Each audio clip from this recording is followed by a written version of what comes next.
Ian's dad's basement where he makes taxidermy, or does taxidermy, and it's his collection. This is a turkey. Hello, turkey. This is a big bear. He's just caught this fish. I don't know if he was killed in this pose or whether this was later put together. I'm thinking the latter probably. He's got a little fish there. He's nice, quite big, and yeah, lots of other animals all over. It's pretty mad. So this is a piece that's been commissioned for someone else, and it's got some sort of foam here that came in 2 pieces. And then this is his antlers, which are on a clever little metal pole here. His name was Freddie, and he lived a long, happy life until he was shot. Where would he have been shot? Where did you shoot an elk to kill it? Oh, and up in the Colorado mountains. I mean, where in the body do you shoot it? Oh, where in the body? Usually they try to shoot him behind the shoulder where the lungs are. Right. You get a heart kind of at the bottom, but they usually try to get behind the lungs or behind the shoulder. Yeah. There's not much meat there, so you're not losing much eating meat. And you don't ruin its face or anything. No, well, no. But a lot of guys will shoot them in the neck, but it can make a pretty good hole in the neck. Sometimes they'll shoot them in the head, but that tends to fracture the skull, and the horns kind of get all. So if they want the horns, most people keep the horns even if they're not very big. But, do some people just take the horns after they've killed one? Well, some will do that, but you have to take the meat. Right. Can't leave the meat. Okay. But you don't have to take the hide or anything if you just want the... If you say you have to take the meat, is that like a legal thing, a law? Yeah, oh yeah. Right. Yeah. Because otherwise, what happens to the meat if you leave it? Like well, you get arrested and you get a big fine, and they will confiscate your car, your gun, all of your hunting equipment. Oh wow! And you'll lose your privileges to hunt and fish for the rest of your life. What's the logic behind that? That the meat's bad? Well, you know, we just don't want to go out and shoot an animal and waste it. Right, just leave all that meat there. Okay, so it's like a hunting law that you have to. You know, some people, I mean, naturally they want the horns for the trophy. Yeah. But we don't want people just going out and shooting them and taking the horns off. And now there are criminals, you know, that will do that. Yeah. But that's why the law says no, you can't take the meat. Okay. Nice. So do you use all these for hunting, or do you use the rifles more? Sorry. I can hunt with all of them, but some of them I'll use for target. These are called over and unders. You got one barrel on top and one barrel on the bottom. Okay.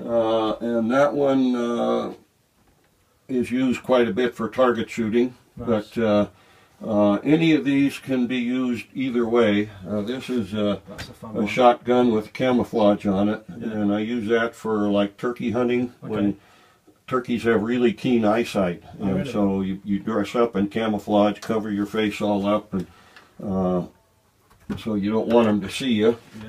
So that one, I mean, any of these could be used for target practice, but my best target practice guns are, I used to do a lot of competitive shooting with the shotgun. Quite a lot of trophies there. And those guns I've got in, in my case. But and are these the ducks that you wear on your head when you're in the water? No, well, I wouldn't want to do that. You can see that one kind of got shot at. So if you had it like that, it might shoot a little low. That wouldn't be too good. Yeah, these are the decoys that you put into water, and the others kind of fly around, and you have. I don't have a duck call here. So the real ducks try and make friends with the wooden duck? They do. They come in and land with them. And I think this is a goose call, but not a good one. We're going to get invaded by geese, so we're going to fly into the house now. When I used to have hunting dogs and I did that, you'd hear them coming down the stairs right away. But yeah, and these are old carved wooden ones. And the ducks really think they're real? The ducks fall for it? Yeah. Oh, yeah. My dad had these. And these are collectible now. People pay big money for these things. Nice. Most days now they're made out of plastic. Okay. Yeah, that seems more sensible. Wow, cool. And that was a redhead. They have obviously a red head, and they have a real gold eye. Yeah. The real ducks. Nice. Yeah. And how'd you get them back out of the water? Did you have to get in the water? You wear waders, rubber boots. Hi, sweetie. And they will have a string you can tied just to pull that them with in. a weight on it, Okay. so that the the wind won't blow them away, or if they're in a river, they won't float down the Capsize, river. yeah. But and then you just go out and pick them up one by one, and wrap the stuff around, and Nice. So you need quite a lot of gear with you when you go out hunting. sometimes Yeah. And this was the mountain goat. mountain goat. Nice. And that's very soft and fluffy. Hello, mountain goat. They live way up high. I'm going to call him Gary. This one's going to be Gary the goat. They live way up high in the mountains, and they're very sure-footed. They can climb around on cliffs that you wouldn't believe that mountain they goats. could climb on. Yeah. You got bagatelle. I used to have my grandpa. Yeah, that's an old one. That one came out of an old bar in Louisville where we grew up. An old pool hall, actually. Nice. But He's got a mohawk, this guy. Is that cool hairstyle? Cool. Well, thank you for showing us around. That's awesome. oh, you're welcome. It's really fun. It's like quite an incredible hobby. I've never met anyone who does taxidermy before. I've seen taxidermy, but not too many of us, but no. Do you have like a membership, like club? oh, they do. Taxidermy monthly. I'm not a member of any. I've gone to some national conventions that that they have. They have some of the they have competitions, and some of the world champions and national champions, and they will put on clinics, and kind of show you how they do what they do, and things are always evolving. When I started, it was rare for one taxidermist to show another one anything because they were in competition. And then that was back before computers and all that stuff. And then a few guys started to write books. They found out they could make as much money writing a book and selling about how to do it. And once that caught on, then there were more and more of them. And then that's when the association started having clinics and things like that. Nice. Of course, now with the videos, why... you go buy a video, and it's still not the same as getting your hands on. Yeah. But it's like anything, like working on cars or mechanics. You have to do a little bit of it to get used to it. Nice.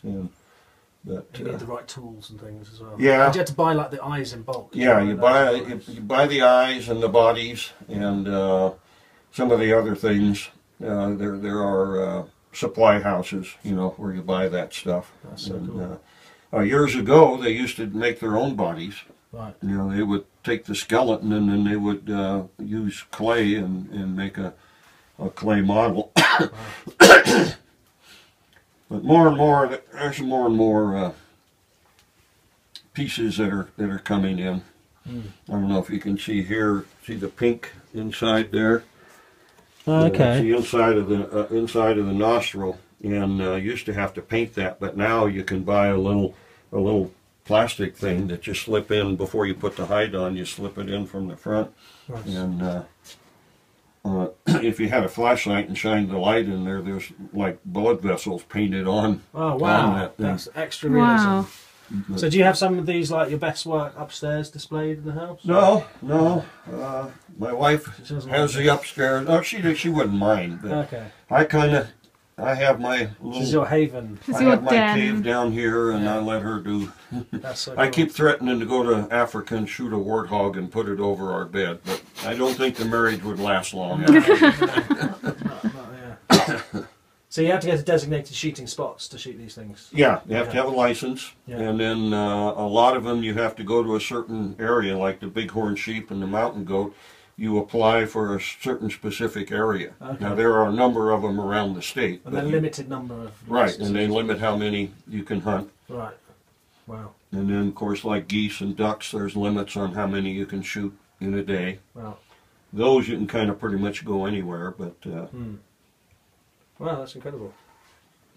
And is this your business or hobby? It's a hobby, but I get paid for when I do it for... I started doing it for friends and relatives, and then they, well, who did that? And then so, I don't consider it even a part-time business. It's a hobby, but I do. You make a little bit on the side. If I make $1,000 a year, that's a lot. On TV, he beat up a bear. This is a Wolverine.